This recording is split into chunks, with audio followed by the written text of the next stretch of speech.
Michelle, so you want us all to be vegetarians? No, I don't want us all to be vegetarians. But I do want us to be more cognizant about the environmental impact of the food that we eat. In Botswana, for example, we run hydroponic greenhouses where we're able to grow fresh vegetables in the desert. And we do that using just 2% of the water that we would use if we were doing that in the open field. With the new plant-based protein foods, our new company is called Infinite Foods.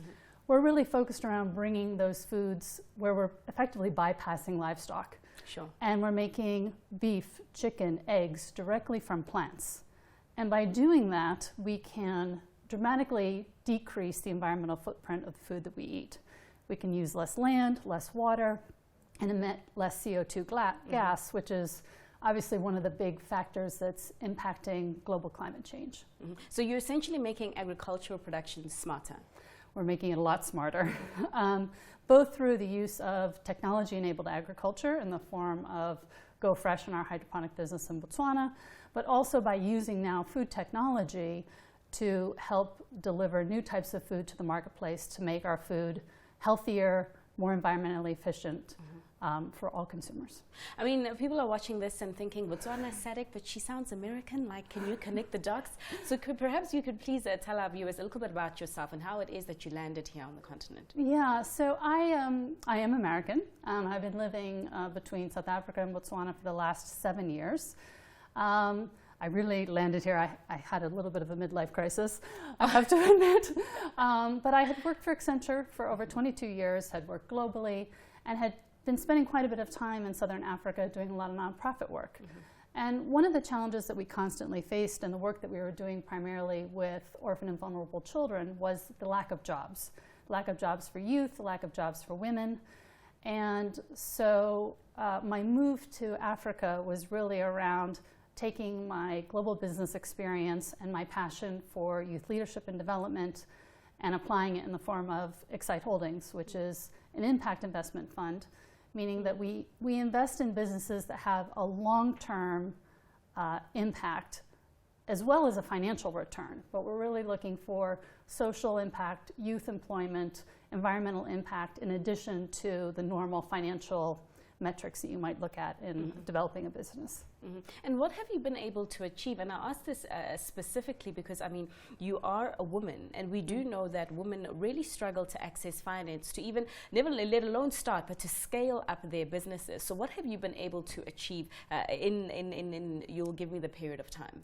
Yeah, I mean, over the last 7 years, we have established, and believe me, you know, being an entrepreneur in Africa is never easy. Sure. I probably invest in as many things that fail as that it succeed, right? I mean, what is this statistic? You know, 9 out of 10 businesses will fail.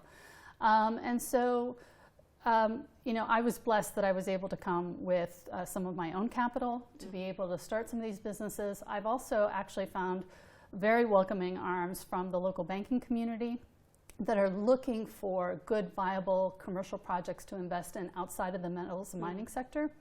And agriculture being such an important foundation across our whole region from an economic development perspective, I've actually found quite a bit of openness to getting local financing to support the businesses that we do.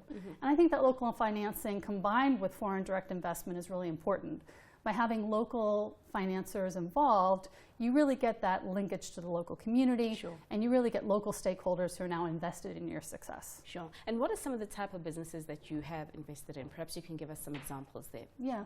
So our real flagship investment is Go Fresh.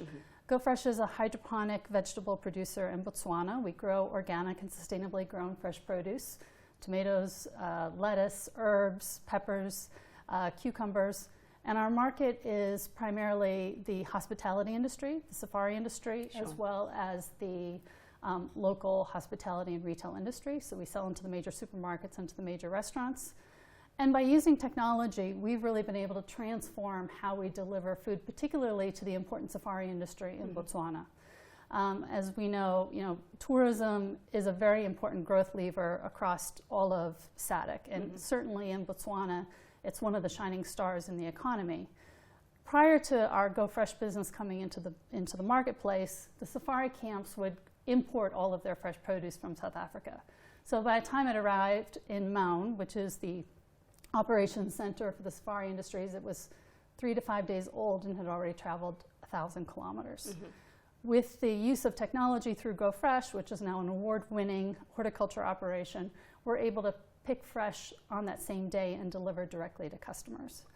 I was speaking to an economist, an agricultural one, and he says the reason why many African countries are actually importers of food is because, as he explained, they don't actually use a sort of GM in their growing of food, so they don't genetically modify their things. He says this is why South Africa, is able to supply most of the region, because we do use genetically modified growing techniques. I take it you're not a fan. I think the jury is out on GMOs, right? There's some people who are very pro-GMO, there's people who are very anti-GMO. I think the challenge with GMOs is we don't understand the overall long-term effects of not so much us ingesting food that came from GMO seeds, but what happens when you've got a seed that, for example, is resistant to a chemical like Roundup. You were able to spray the field with Roundup and not kill the plants, but where does the Roundup go? So I think one of the challenges with understanding the issues with GM seeds is the overall life cycle of the plant. I think that actually we've got more fundamental challenges in our African environment. One is the use of technology. I don't believe that we use technology sufficiently enough in areas where we can really leverage technology to grow, like fresh produce, where we can now grow right near the consumer. Both of our farms are within 30 kilometers of the point of consumption. So we take a very highly perishable product like fresh lettuce or tomatoes, and we're able to grow it right near the consumer and take out all the transportation cost and spoilage in that value chain. But can we use technology to the degree that many desire, given some of our constraints like, the lack of sufficient infrastructure, the lack of sufficient skills? Well, I think this has been one of the key investment areas that I've made, and I think it's an important role of impact investors like myself, which is to develop the youth and develop the youth leaders. Our businesses are run entirely by local youth. So in Botswana, we employ 12 young Botswana College of Agriculture or University of Botswana graduates, and they run all aspects of the business. They didn't know how to run it when they started. It's been taken, 4 years of training and development to make sure that they have those skills and capabilities. So we have to invest in training and capacity development if we want to be able to use these technologies. And if we don't want to get left behind. Exactly. But Michelle, thanks so much for your time. That was Michelle Adelman, who is the founder of Accite.